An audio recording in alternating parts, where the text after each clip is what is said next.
ان الحمد للہ والصلاة والسلام علی رسول اللہ۔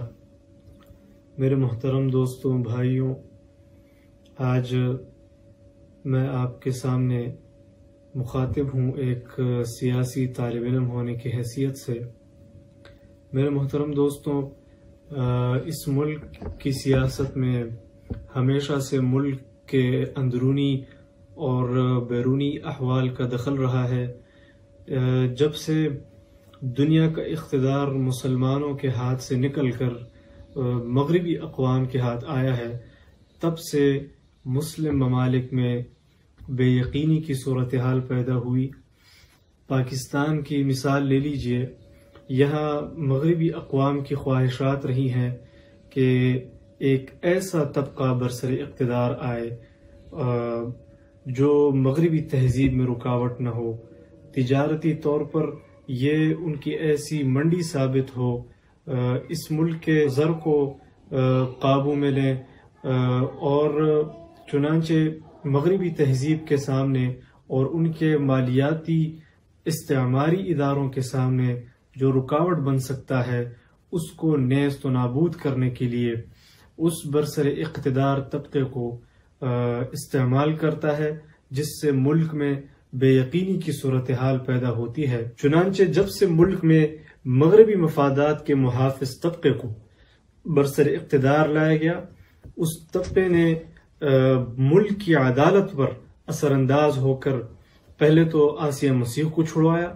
پھر اسرائیل کو تسلیم کرانے کے لیے پارلیمان میں آواز بلند کی اور IMF کے ساتھ معاہدات کیے، جس نے پاکستانی قوم کی کمر توڑ دی۔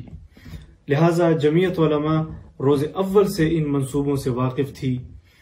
تقریباً پچھلے 10 سالوں سے پاکستان کی مقتدر قوتوں اور قوم کو متنبہ کرتی رہی کہ یہ جو سیٹ اپ بن رہا ہے، یہ مغربی قوتوں کی خواہش تو ہو سکتی ہے، لیکن پاکستانی قوم کی یہ ہرگز خواہش نہیں ہے۔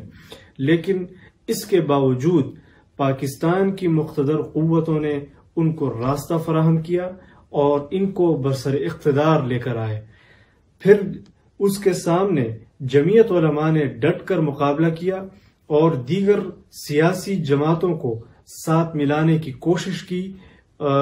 یہ ان کی مجبوریاں تھیں جس کی وجہ سے وہ کبھی ساتھ رہتی تھی، کبھی پیچھے رہ جاتی تھی، لیکن 15 ملین مارچ کرنے کے بعد لاکھوں انسانوں پر مشتمل آزادی مارچ ان کی تابوت میں آخری کیل ثابت ہوا۔ اب اسی کے زوال کے آثار آنا شروع ہو گئے ہیں، جس کا اعتراف عمران نیازی خود بھی کر چکا ہے کہ ایسے حالات بن گئے ہیں کہ بڑے بڑے گھبرا گئے ہیں۔ آج ان کے احتساب کا نعرہ بھی اپنی موت مر گیا ہے، کیونکہ میاں نواز شریف صاحب لندن میں بیٹھے ہوئے ہیں، زرداری صاحب رہا ہو چکے ہیں، اور ان کے وزراء کی پٹائیاں ہو رہی ہیں، ادارے تصادم کی طرف جا رہے ہیں، اور عوامی بیزاری ان تمام حالات سے جھلک رہی ہے۔ لہٰذا میں سمجھتا ہوں کہ مغربی قوتوں کا داماد عنقریب اپنے سسرال پداریں گے، اور ایک مرتبہ پھر دنیا دیکھے گی کہ جمعیت علماء کے ہوتے ہوئے کوئی پاکستان کو امریکن کالونی نہیں بنا سکتا۔ وآخر دعوانا ان الحمد للہ رب العالمین۔